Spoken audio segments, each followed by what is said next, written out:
Radio Bayard, émission L'actu en face, le débat entre Sébastien Mittelberger et Stéphane Gemani, animé par Ludovic Blanco. Chers auditeurs, bonjour, bienvenue pour le second épisode de L'actu en face avec mes deux invités, mes deux intervenants réguliers. Sébastien Mittelberger, bonjour. Bonjour. Merci d'être là. Et Stéphane Gemani, bonjour également. Bonjour. Merci messieurs, notre première émission a bien fonctionné et j'espère que vous serez encore plus nombreux à nous suivre pour les suivantes et pour celle-ci. Alors au programme aujourd'hui, nous allons parler de l'actualité locale et nationale. Sur le local, nous allons parler de la candidature d'Amandine Germain, chef de file du Parti Socialiste, donc nous allons un petit peu parler de ça à Grenoble. Et enfin pour le national, il y a eu un gros week-end de mobilisation dans la rue, Marine Le Pen qui a rameuté ses troupes, et également une contre-manifestation de la gauche, Gabriel Attal avec Renaissance, et les ZFE. Donc gros week-end politique, on essaiera d'analyser tout ça ensemble. Et d'abord, nouvelle rubrique, je vous ai demandé de choisir un top et un flop dans l'actualité de votre choix. Alors, ça peut être politique, mais ça peut aussi être un journaliste ou autre. Et je dirai également un mot. Alors les tops de la semaine ou de la quinzaine, disons, qui vous ont marqué. Je commence. Qui veut commencer ? Allez, Stéphane Gemani, oui, quel est votre top ?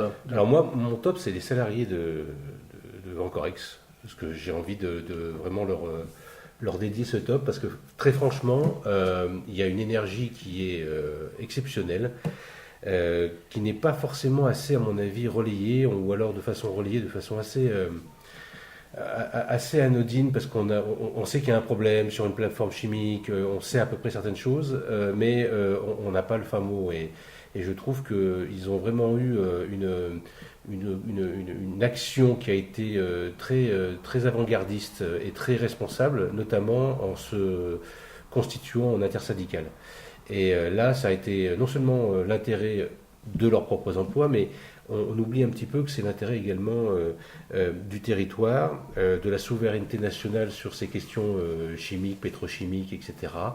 Et je trouve vraiment que là, il faut les saluer, et j'espère que le 10 avril, le tribunal leur donnera raison, afin qu'on puisse conserver cette industrie indispensable sur le territoire et local et national.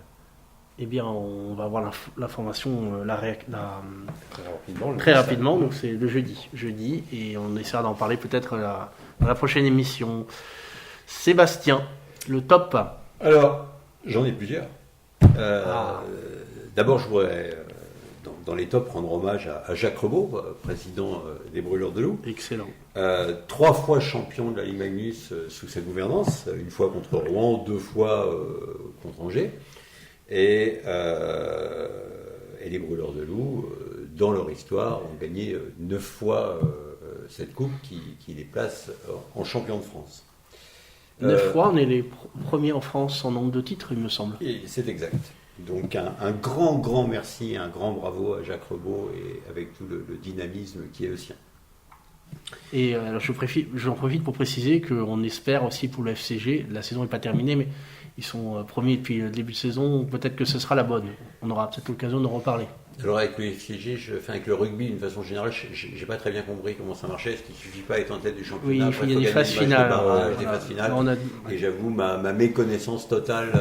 Les règles sont aussi compliquées que le jeu de ce sport. C'est pas compliqué, messieurs, il faut vous y mettre, mais on en reparlera. Je vous promets de faire un effort pour la prochaine émission. Stéphane, est-ce que tu avais un deuxième top, toi? Non, pas du tout. Moi, j'ai été j'ai respecté la règle. On m'a dit un top, je dis un top. Comment je fais alors? Parce que moi, j'en ai plusieurs. Et ben, un deuxième, allez. Allez, un deuxième. Choix. Eh bien, alors j'en avais 3. J'avais Éric Piolle, j'avais Gabriel Attal, mais on aura l'occasion d'en reparler puisqu'on va parler du national. Mais mon top de la semaine, c'est Alain Carignon, pour sa prise de parole au Conseil métropolitain sur le vote concernant le maintien ou le non-maintien de Thierry Semanaz à sa vice-présidence de la métropole chargée des sports. Alain Carignon a fait preuve de hauteur et d'humour. J'étais présent sur ce Conseil métropolitain et j'ai pu voir quel dynamisme et quel engouement il avait à prendre la parole sur ce sujet-là. Je vous invite à tous, si vous avez l'occasion, d'écouter cette prise de parole qu'on trouve à peu près partout sur le net. Oui, j'ai écouté, ça dure 12 ou 14 minutes, je crois.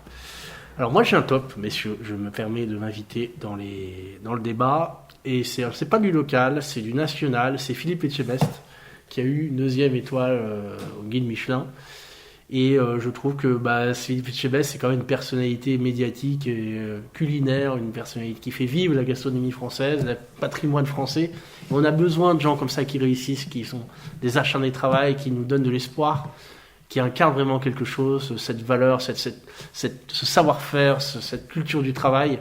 Et cette culture française aussi qu'il incarne et que Emmanuel Macron d'ailleurs ne reconnaît pas. Donc ça fait plaisir de voir ce genre de personnalité aussi qui continue avec panache à tenir leur entreprise. Voilà, donc je voulais en dire un mot. Donc si vous n'avez pas d'autres tops à ajouter, ou en tout cas on va quand même garder du temps pour le programme assez chargé, les flops, messieurs, est-ce que vous avez des flops, des gens qui ont loupé, je sais pas, leur sortie ces derniers jours? Et moi je reste sur un top, un flop. C'est bien, oui. Et donc mon flop, forcément, parce que on l'attend tous, c'est la sortie lunaire de Laurent Wauquiez sur l'envoi des OQTF en bagne à Saint-Pierre-et-Miquelon. C'est un fantasme de pénaliste en mal de colonie, en tout cas une réaction à la course à l'échalote du plus médiocre et de celui qui dira la plus grosse connerie pour la candidature à la présidence des Républicains. Je trouve qu'il s'est, moi-même, le connaissant, je ne pensais pas que même il était capable d'aller dans des niveaux aussi bas. Je trouve que c'est, encore une fois, réduire le débat à ce qu'il ne devrait pas être. Je ne comprends pas sa réaction alors que ce type, étant major de promo, utilise son intelligence à ses dépens. Eh bien, on a compris que Laurent Wauquiez, c'était décidément pas votre tasse de thé. Alors, je voudrais rebondir sur ce que dit Stéphane. Laurent Wauquiez, effectivement, avec sa sortie sur les OQTF à Saint-Pierre-et-Miquelon, pardonnez-moi. Que de maladresse. C'est votre flop aussi? Et c'est je rebondis sur son flop. D'accord. Et après j'ai le mien. Que de maladresse et d'absence d'intelligence pour cet homme dont on peut être certain que sa tête devait pourtant être bien faite. Tu l'as dit, un major de promo. Il est énarque, il est normalien, je crois, je ne sais plus. Il a été au Conseil d'État pendant plusieurs années. Enfin, en tout cas, quelqu'un qui normalement.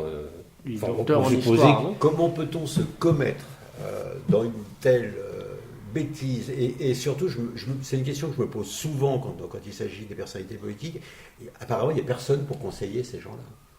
Il voulait, par cette sortie, certainement se positionner plus à droite que Retailleau, et finalement, il se stigmatise tout seul. Il s'envoie dans les cordes tout seul. C'était juste mon rebond. Mon flop de la semaine, c'est le Parti socialiste grenoblois. Moins de 50 votants lors du vote du 3 avril qui permettait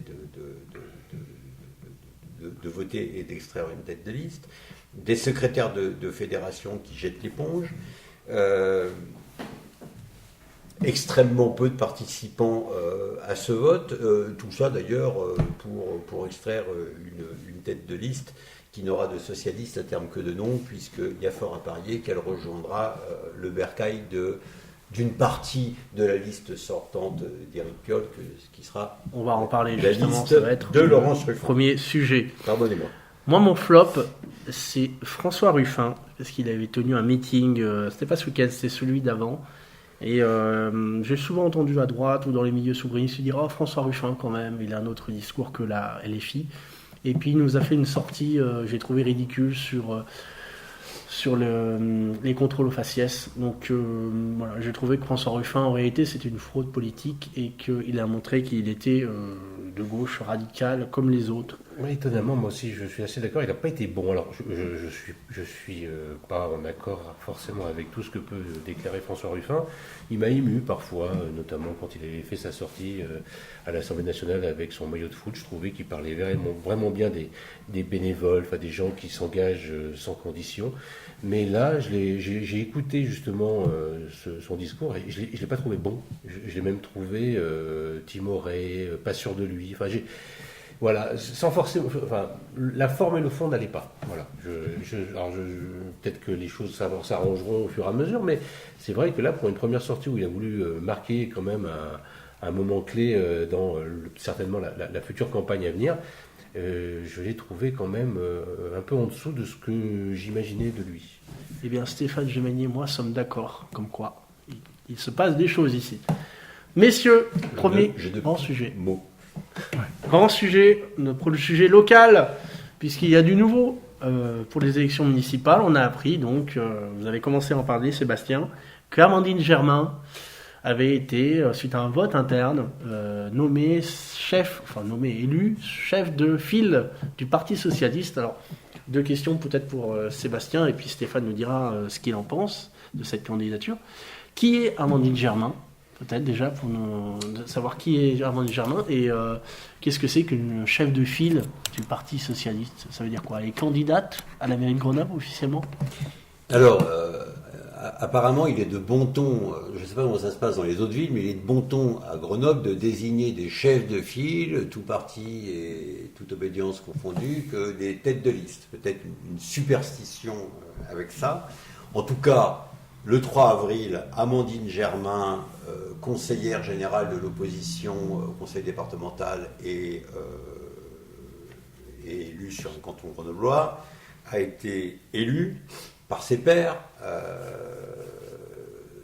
chef de file, tête de liste, pour la municipale de 2026. Qui elle est, au-delà d'avoir relativement... C'est une élue locale. À partir...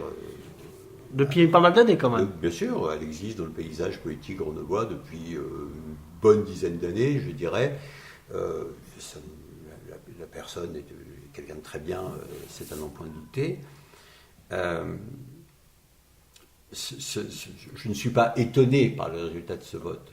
Très serré quand même, hein. Maxime Gonzalez a perdu. Stéphane Gemoni s'est désisté, c'est dommage, mais on aurait pu voir. D'ailleurs, il s'en est largement exprimé sur les réseaux sociaux.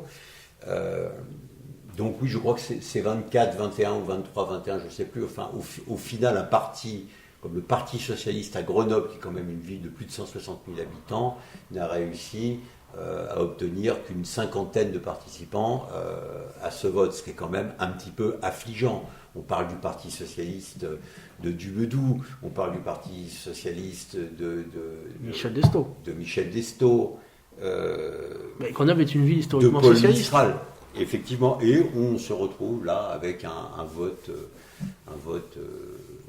extrêmement faible en termes de participation, et c'est sans doute un petit peu désolant. Toutefois, le score reste le score, qui est 400 votants ou 50, et Amandine Germain a été, au détriment de Maxime Gonzalez, élue pour être la tête de liste aux prochaines Parti Socialiste pour les prochaines municipales 2026. Donc c'est la candidate, elle est partie en campagne, c'est ça, du coup. Je vais passer la parole à Stéphane Gemoni, vous avez fait un tweet pour dire que... Non, moi je vous la féliciter. Plus qu'un tweet. Un communiqué, un communiqué dont il a le secret et qui n'a que pour concurrent la pagination de Guerre et Paix. Oui, c'est un private joke entre Sébastien et moi. Non, moi, je vous avoue que très franchement, je suis satisfait que ce soit Amandine Germain.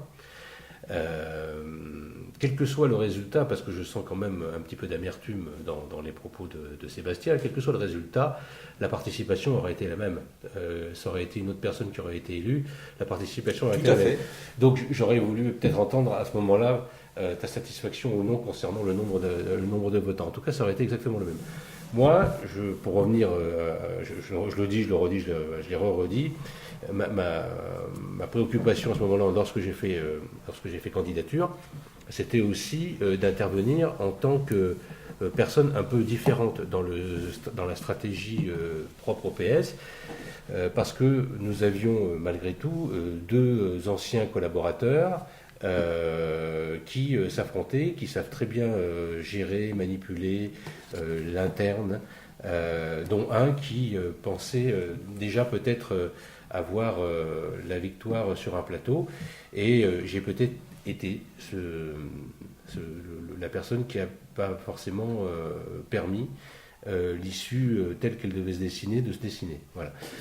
Donc, à un moment donné, voilà, il ne faut pas minimiser tout le monde. La preuve en est. Le mépris qui est fait pour certains parce qu'ils ne sont pas issus du sérail a peut-être maintenant été pris en compte.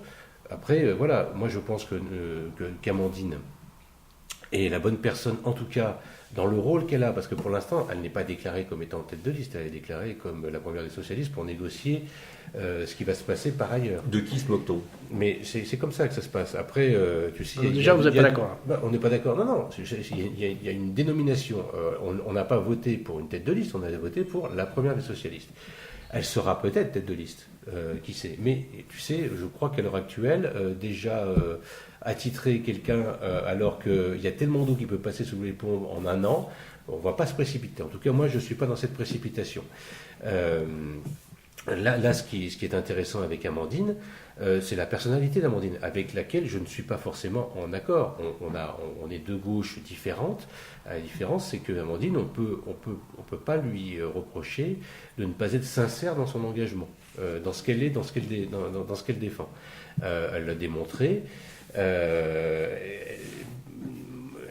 Dire qu'elle est plus proche d'Éric Piolle, elle l'a peut-être été un temps, en tout cas des signaux ont été envoyés, mais elle a également formulé les mêmes récriminations que nous on peut reformuler sur le bilan d'Éric Piolle, son attitude, le fait qu'elle ait fait enfin pour certains PS qui n'étaient pas très clairs jusqu'à présent, devient quand même quelque chose qui est sorti du casting. Moi je l'ai toujours dit, c'est pour ça d'ailleurs qu'on m'a sorti du casting, parce que on a toujours tort, encore une fois, d'avoir raison trop tôt. Pour moi, la LFI, c'était vraiment... Enfin, la LFI et en plus la LFI de Jean-Luc Mélenchon, pour moi, c'est vraiment la frontière à ne plus franchir. Donc, je crois qu'en tout cas, là, on part avec une base qui est intéressante. Amandine est suffisamment diplomate pour pouvoir discuter avec tous les mouvements. Il y aura d'autres personnes derrière. J'en ferai peut-être partie, je ne sais pas. Pour l'instant, ça fait 6 jours. Vous soutenez sa démarche, en tout cas. Je soutiens sa démarche parce que non seulement j'ai voté pour elle, mais les personnes qui étaient susceptibles de voter pour moi lors de ce scrutin, alors que j'ai retiré ma candidature, ont également voté pour Amandine. Vous avez fait gagner Amandine Germain. Avec les modestes voix que j'avais, peut-être, oui. D'accord. Alors, Sébastien, est-ce que c'est la gauche radicale, Amandine Germain? Quelle est la stratégie dans tout ça là? Pas la gauche radicale. On compose, on fait des... Stéphane a dit non, ce n'est pas la gauche radicale. C'est très subtil, mais en cela, Stéphane Gemani a plutôt raison.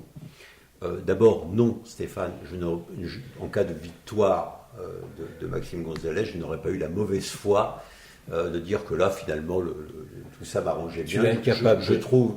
Tu es capable d'avoir de la mauvaise foi. Je trouve que quand même pour un parti comme le Parti Socialiste, moins de 50 votants, c'est quand même navrant. On est d'accord. Quel que soit le résultat, et effectivement, j'aurais préféré effectivement que Maxime Gonzalez gagne ce scrutin. Pourquoi?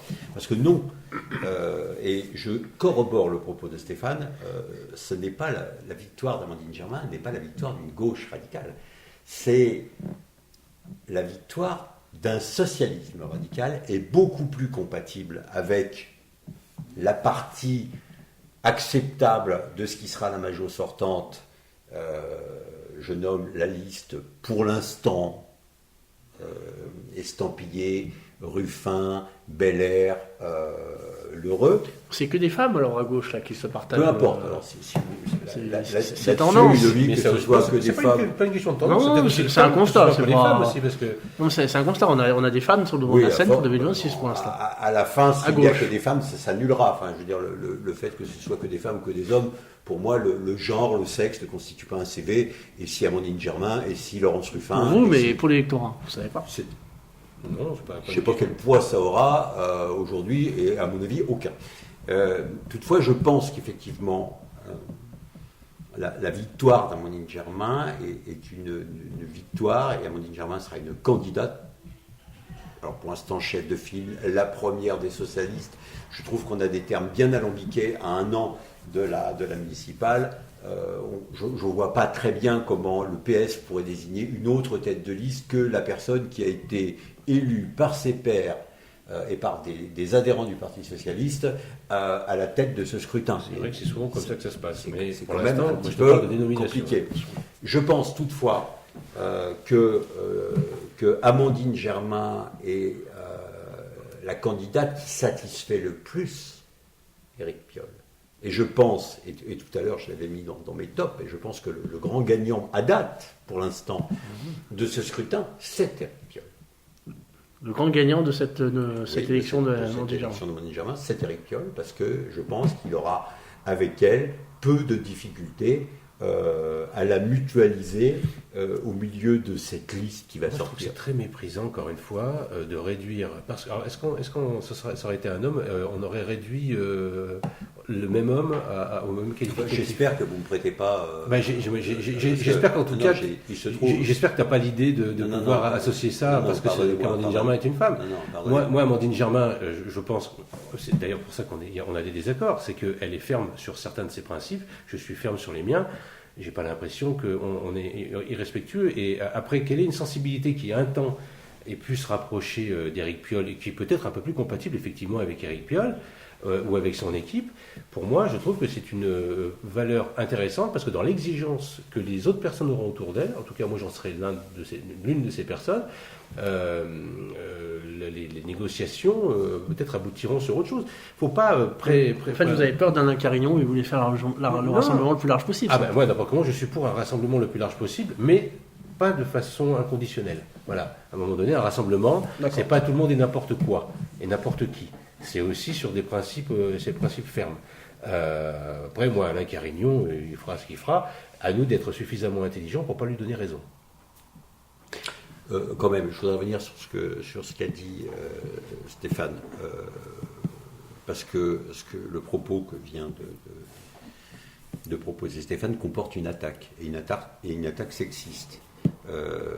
Si c'était à l'inverse Maxime Gonzalez, qui, ça ne vous a pas échappé, est un homme qui avait gagné, et si d'aventure ce même Maxime Gonzalez avait été Piolle compatible, j'aurais fait la même remarque.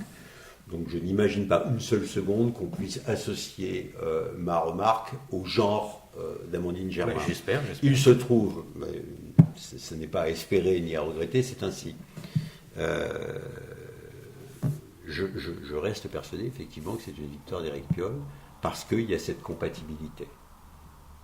Et effectivement, elle n'a rien à voir avec le genre de la personnalité qui a été choisie par le Parti socialiste pour conduire et pour être la première des socialistes. Dans tout cela, pardonnez-moi, Amandine Germain a été élue. Laurence Ruffin, on peut imaginer qu'on va appeler ça la liste Laurence Ruffin pour l'instant. Ce serait deux listes, là, c'est ça? Comment ça se... Ce que je pense, c'est qu'Amandine Germain, pour des raisons de statut aussi, va monter une liste PS, et que cette liste, à mon avis, rejoindra assez facilement la liste Ruffin, qui était une liste... Mais attendez, ce sont ils vont aller au premier tour et ils s'allieront au second tour, c'est ça? J'y viens. Vous anticipez, vous faites de la science-fiction, il faut attendre un petit peu quand même. Oui, mais sinon on ne parle plus de rien, et on fait juste une émission entre les deux tours. Il y a quelque chose qu'on ne dit pas pour l'instant et que j'aimerais porter à votre connaissance. Il y aura cette liste Ruffin qui est une liste ELV.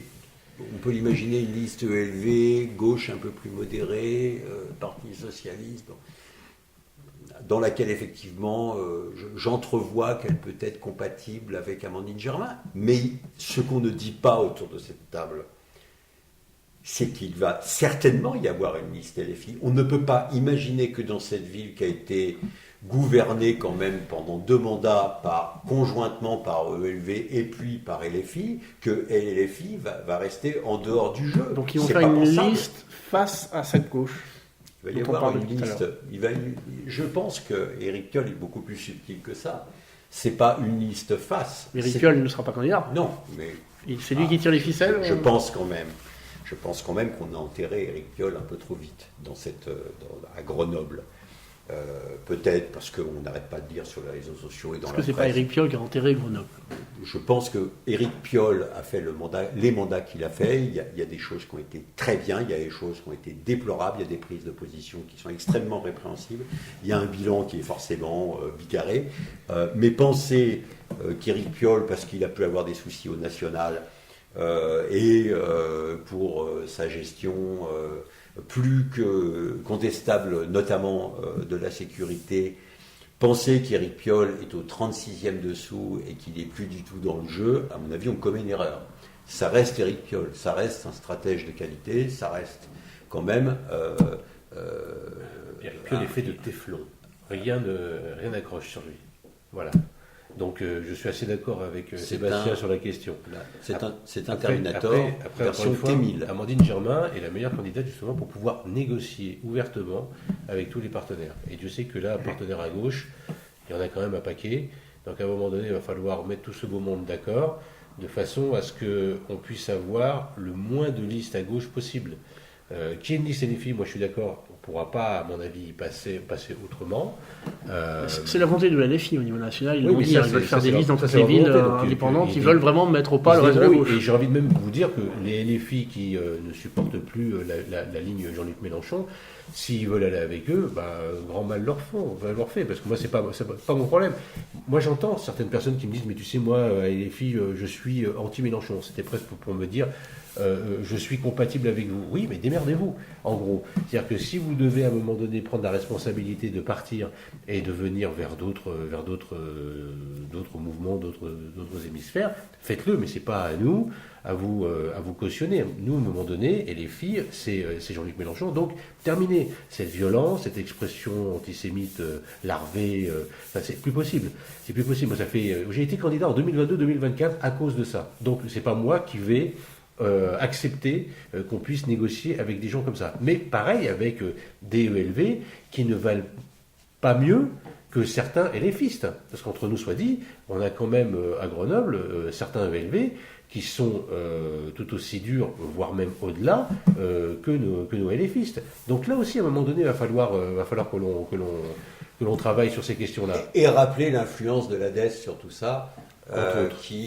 L'ADES, dont au départ l'ADN est semble-t-il écologique, et puis qui se sont fourvoyés dans un certain nombre d'aventures et qui sont toujours d'actualité. Donc moi je fais confiance encore une fois à Amandine Germain dans la mission qu'on lui a confiée.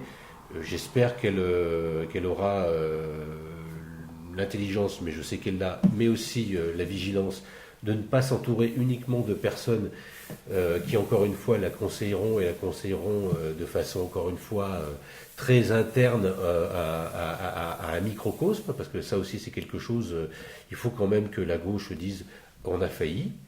Il y a des choses qui ne sont pas passées comme elles devaient se passer, et qu'en face, nous avons un risque, que moi j'estime élevé, de voir revenir Carignon et son équipe aux commandes de la ville. Il faut quand même peut-être se référer aux chiffres et troquer Word contre Excel.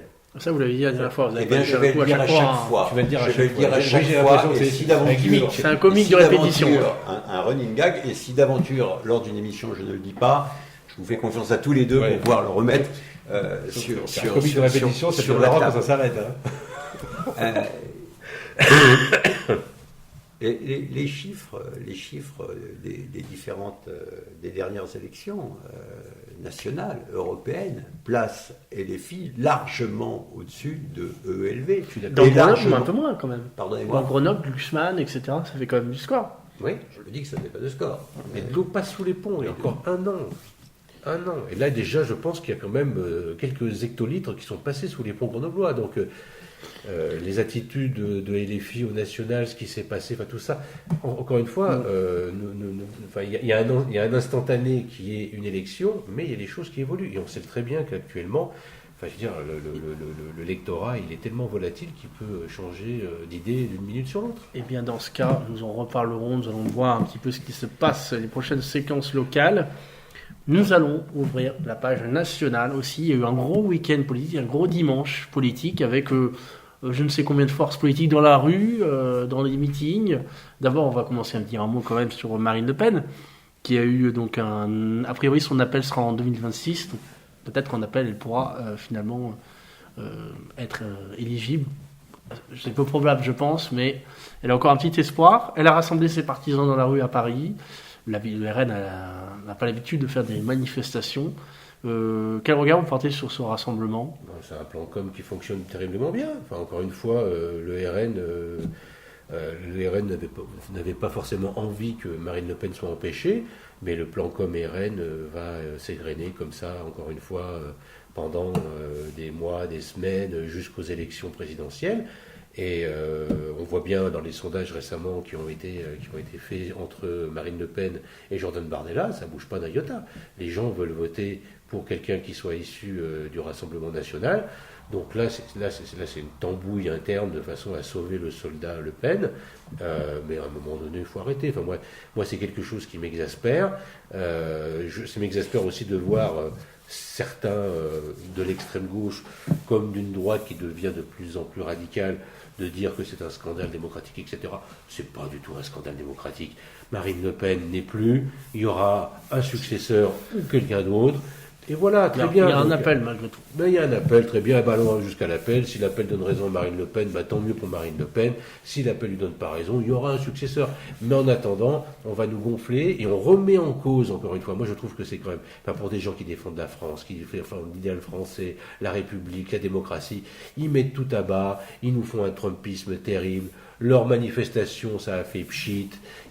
C'est pas des Trump. C'était un loupé pour vous ? Ah, bien sûr que c'est un loupé. Enfin, Sébastien, vous pensez aussi que c'est un loupé ou pas, malgré tout Alors, c'est toujours. Quand il y a des manifestations comme ça. Les images étaient quand même belles. Il y a un rassemblement. Je vous les juge. Sur la beauté des Place images. Vauban. Alors, Place Vauban, bien sûr. Après, il y a des symboliques. C'est dommage, sur la forme maintenant. Donc, Place Vauban, la résistance par le parpaing. Il faut toujours un peu se méfier, notamment du nombre de participants à toutes ces manifestations. Je ne suis pas sûr d'ailleurs que le nombre de participants soit le point qu'il faille conserver. Marine Le Pen, je pense, sera disqualifiée de cette élection présidentielle, ce qui ne disqualifie pas le Rassemblement national. J'ai bien peur que tout ça, d'ailleurs, mais je l'ai dit lors de la précédente émission, permette de développer de façon considérable, significative, pardonnez-moi, le nombre d'adhérents. Donc là encore, c'est certainement très bon pour les caisses du Rassemblement national. Donc ils vont engranger un certain nombre de 25 000, je crois. D'adhésions, c'est colossal. Tout ça, c'est colossal. Donc finalement, au-delà du coup de com', je dirais, c'est un coup de commerce même qui est excellent pour le Rassemblement national. Mais ça serait vu sur d'autres formations politiques. J'ai pas de problème avec ça.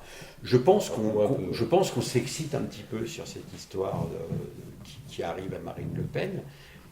Parce que, pour moi, en tant que citoyen français, ça ne disqualifie pas le Rassemblement national. Non. Je suis parfois d'accord. Ce débat, on l'a eu la dernière fois. Donc oui. On ne va pas forcément le refaire, mais simplement, je voulais insister sur le fait qu'on a eu quand même 3 France dans la rue.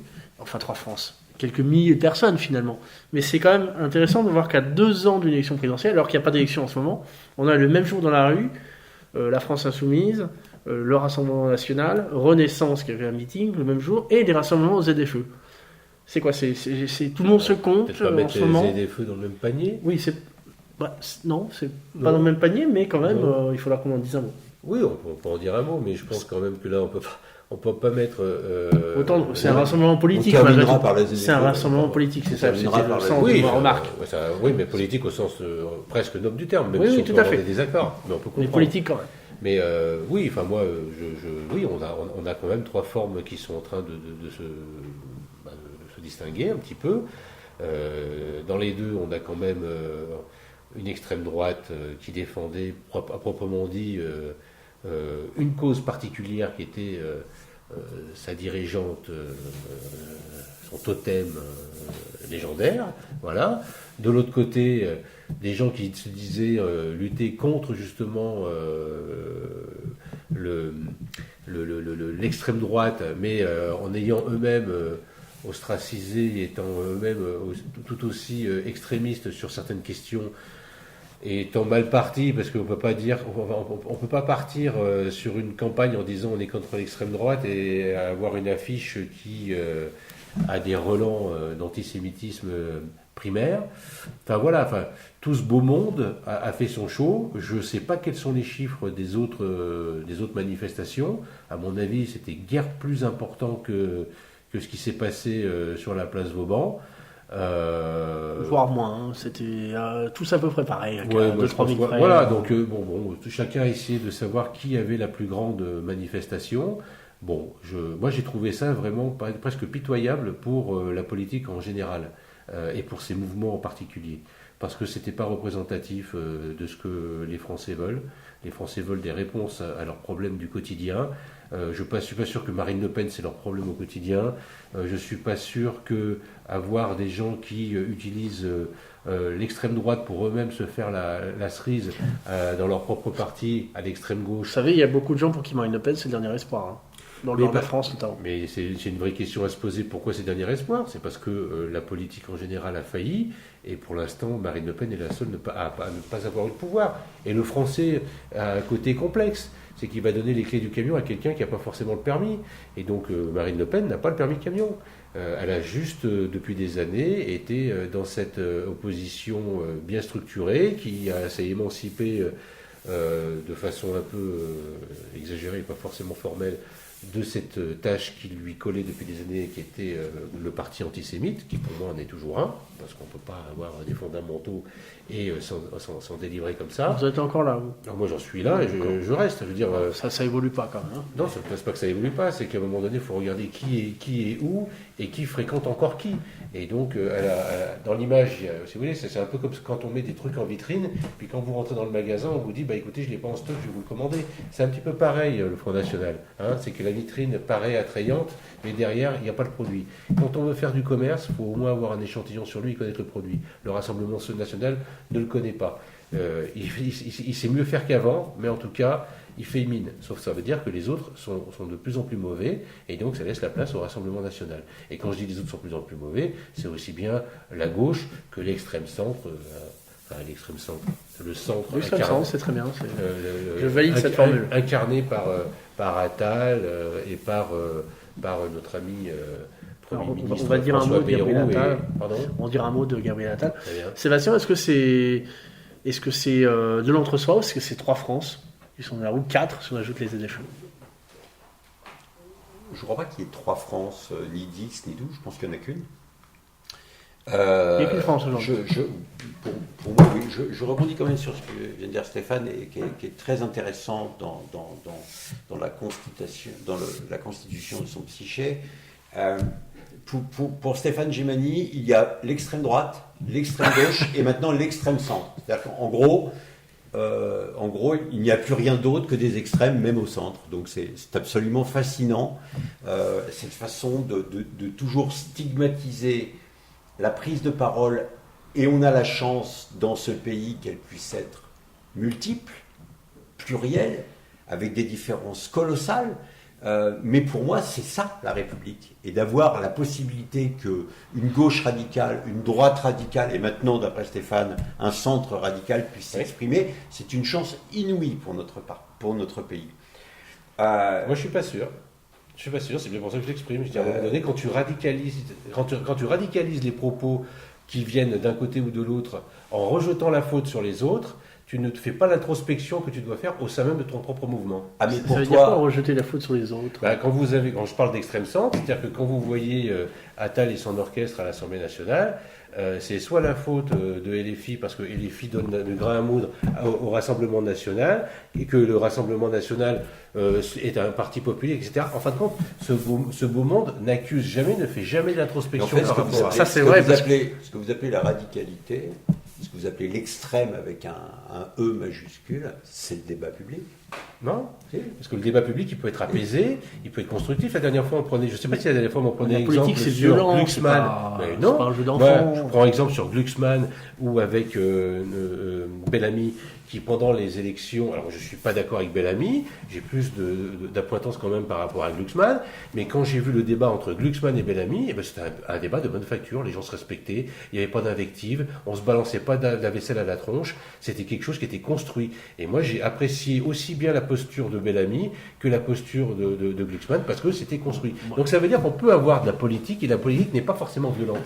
La politique, justement, est apaisée. Et les gens en ont marre de cette violence. Et là, c'est significatif quand vous avez aussi peu de manifestants et qu'on en fait tellement de salade, c'est qu'à un moment donné, on n'a plus grand chose à moudre. Donc moi, c'est ça que j'appelle la radicalité, et les extrêmes droites, extrêmes centre, extrêmes machin. Ça, c'est un petit peu du verbiage. Mais ça veut dire qu'à un moment donné, on doit revenir à des choses qui sont plus apaisées. Quand me redonnerez-vous la parole? Un mot, j'allais faire un mot sur Gabriel Attal. Coupe-moi. Attendez.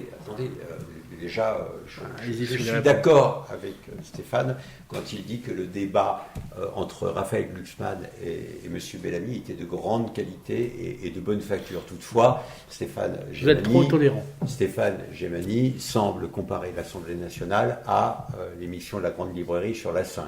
Donc effectivement, les préoccupations ont d'autres Français, les Français ont d'autres préoccupations que de savoir qui va gagner le prix Goncourt. Pour vous répondre sur ces trois France, non, il y a l'extrême droite, la droite identitaire, le Rassemblement national, j'y viens, qui propose un rassemblement pour défendre une cause que je ne partage pas quant à la culpabilité, à la possibilité du respect républicain, quant à la candidature possible ou pas possible, empêcher ou non empêcher une Marine Le Pen, je m'en fous. Quant au rassemblement qui a été Place de la République, je déplore une nouvelle fois que la seule cause que défend cette partie du panorama politique, finalement, c'est la cause palestinienne. Et plus proche de nous, il y a eu le week-end dernier une manifestation à Crolles sur ST Micro, Stop Micro, où on voyait encore une fois brandi des drapeaux palestiniens qui n'est pas la nôtre. Et je suis étonné, déçu et courroucé que à chaque fois, effectivement, on puisse voir des drapeaux palestiniens flotter lors des manifestations et des rassemblements politiques. Et aucun drapeau français. Et on ne voit, à contrario, jamais le Rassemblement national arborer des drapeaux israéliens lors de ces mêmes manifestations. Toutefois, et je l'avais mis dans mes tops, mais j'ai pas eu le temps, vous m'en avez empêché, car moi aussi je suis ça va encore être ma faute. Moi, au milieu de tout ce brouhaha légitime, pas légitime de ces gens en colère, j'ai vu un Gabriel Attal qui s'est glissé au milieu de ces deux mouvements radicaux pour un troisième mouvement que Stéphane appelle l'extrême centre, donc une autre forme de violence. Et je n'ai vu... C'est violent, l'extrême centre, on va voir. Je n'ai vu, d'après Stéphane, 40 ans. Tout est violent. Tout n'est que violence.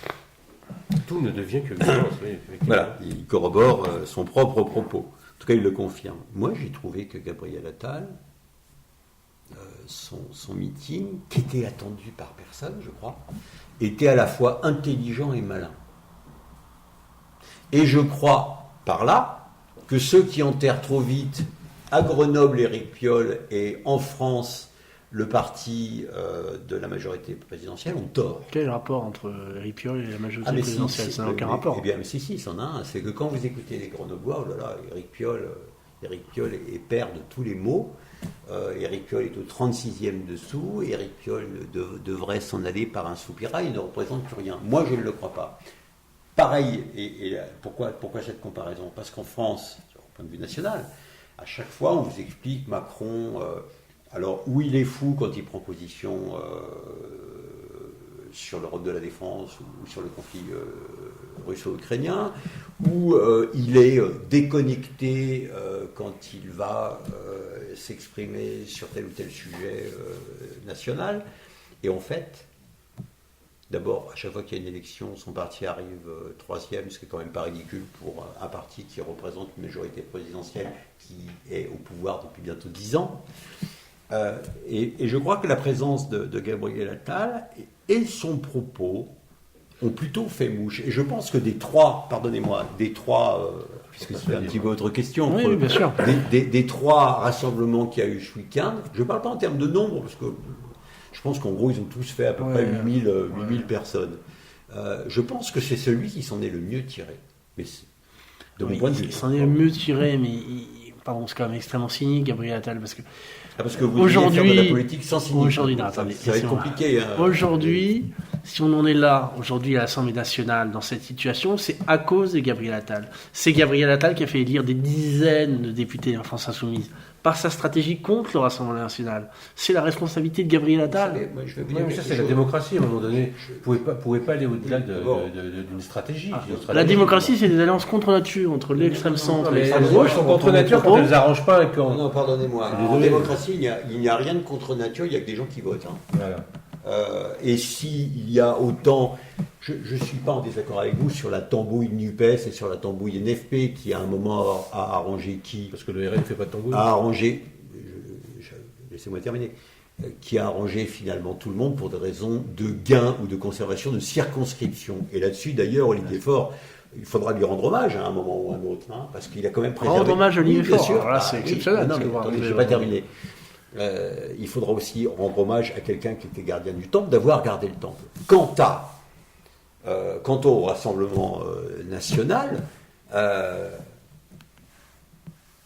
grâce au comportement d'Emmanuel Macron, dissolution, séquence dissolution et autres, le Rassemblement national a pu acquérir 142 députés.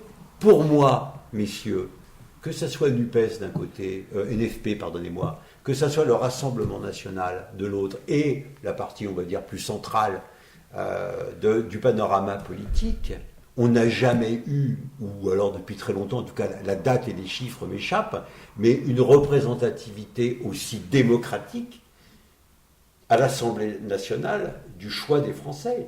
Moi je suis très heureux qu'il n'y ait pas de majorité absolue, quelle qu'elle soit, Ludovic, qu'elle soit NFP. Mais vous êtes très heureux dès qu'il y a des politiques et des élections, ça vous fascine? Oui, ça me fascine parce que la démocratie, l'expression de la République, elle passe par le vote des citoyens. Moi, je suis pas loin de penser comme Sébastien. Mais pas loin seulement. Non, mais bien sûr, parce que même non, mais je suis pas loin dans le sens où la représentation que nous avons actuellement dans l'Assemblée nationale, elle est celle que les Français ont voulu, donc on ne peut pas la contester.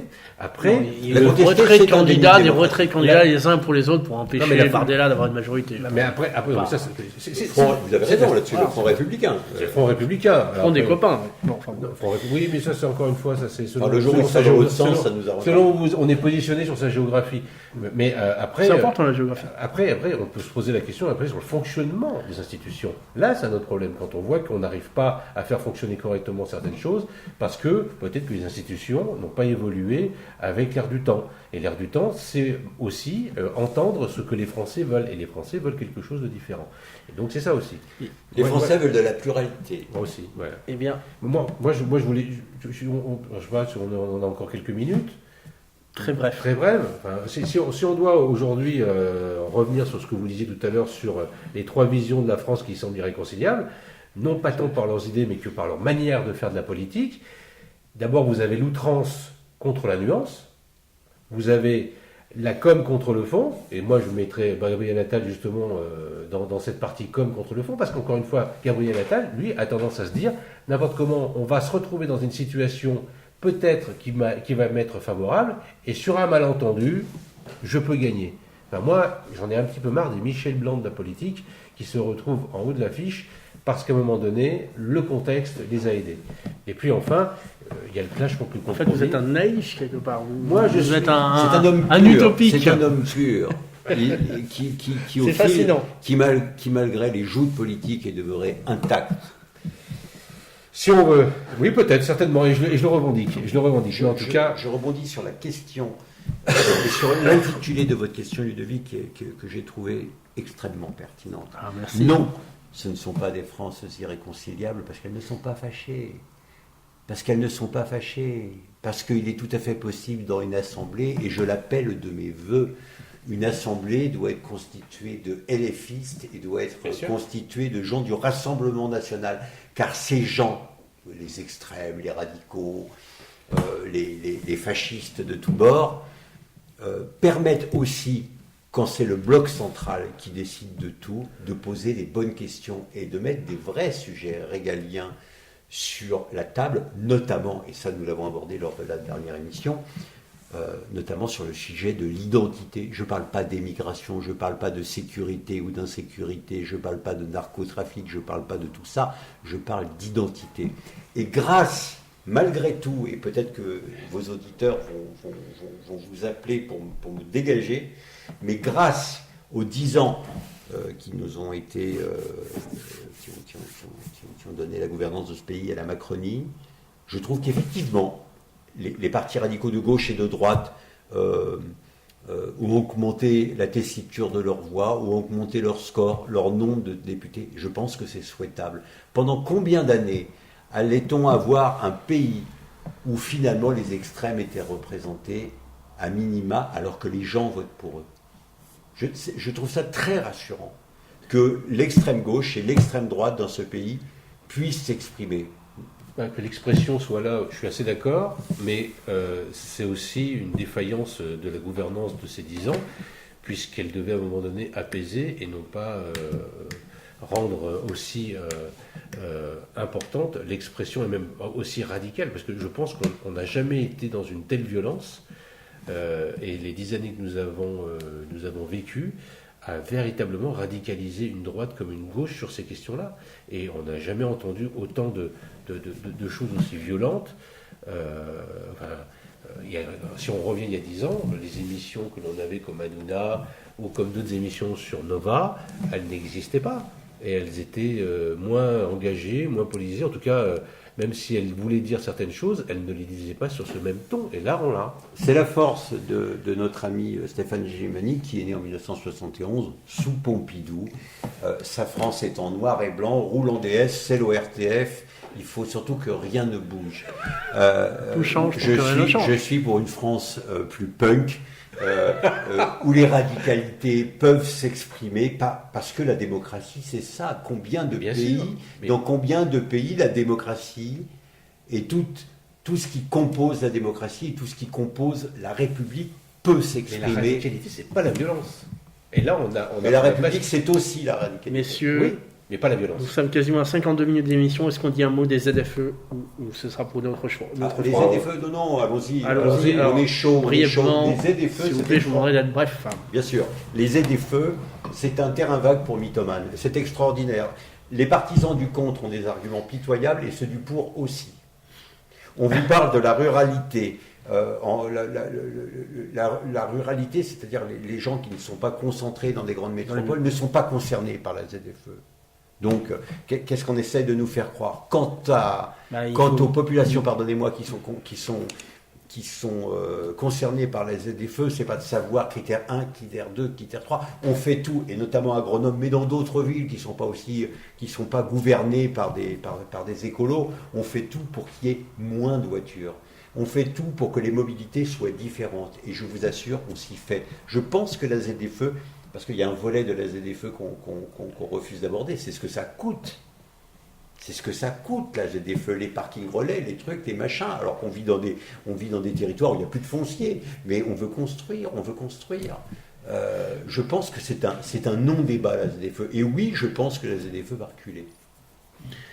Moi, je ne vais pas rajouter plus, même si j'ai quelques désaccords, mais j'ai principalement le raisonnement que la ZFE n'est pas une mauvaise chose, seulement on a confondu vitesse et précipitation, et qu'on n'a pas suffisamment préparé, on n'a pas suffisamment aidé les personnes qui en avaient véritablement besoin.